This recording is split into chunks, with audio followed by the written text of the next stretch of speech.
In this 15th episode, we will be decoding the kings of Rome and Ethiopia.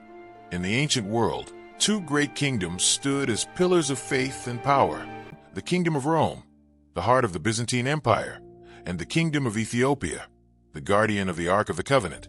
Though separated by vast deserts and seas, their destinies were intertwined by a shared heritage, a shared faith, and a shared divine mission. The kings of Rome and Ethiopia were both descendants of Shem, the son of Noah. They shared a common lineage and a common faith, rooted in the worship of the one true God. Their kingdoms were not just political powers, they were spiritual fortresses, united by the divine promise of God. In the year 525 AD, the kings of Rome and Ethiopia met not as strangers, but as brothers. The Ethiopian king, Caleb, and the Byzantine emperor, Justin I, exchanged gifts and oaths of alliance. Their meeting was more than a political alliance. It was a recognition of their shared divine mission to protect the faith and uphold the covenant. Caleb said, "The ark is not just a relic, it is the throne of God's presence. In Ethiopia, it is guarded day and night, a symbol of his covenant with our people." Justin said, "In Rome, we bear the cross of Christ, a sign of his sacrifice and victory. Together, our kingdoms are the guardians of the faith, the light of the world."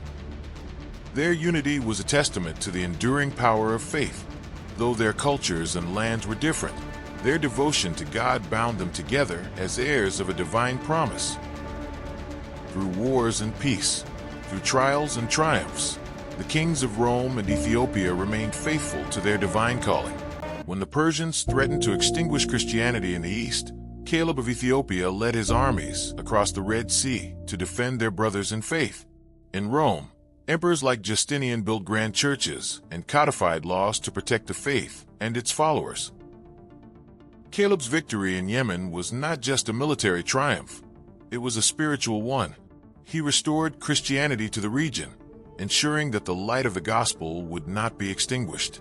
In Rome, Justinian's Hagia Sophia became a symbol of the empire's devotion to God, a beacon of faith for centuries to come. The legacy of Rome and Ethiopia endures, not in the stones of their cities, but in the hearts of their people. The Ark of the Covenant and the Cross of Christ are more than symbols. They are reminders of a shared faith, a shared heritage, and a shared destiny. Their unity was a foretaste of the kingdom to come, a kingdom not of this world, but of heaven.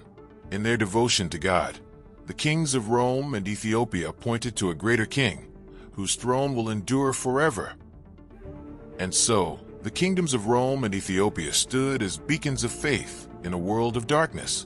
Their legacy was a testament to the glory of God, and their unity was a symbol of his eternal covenant.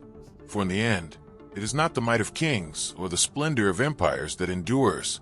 It is the faith of those who kneel before the throne of the Almighty.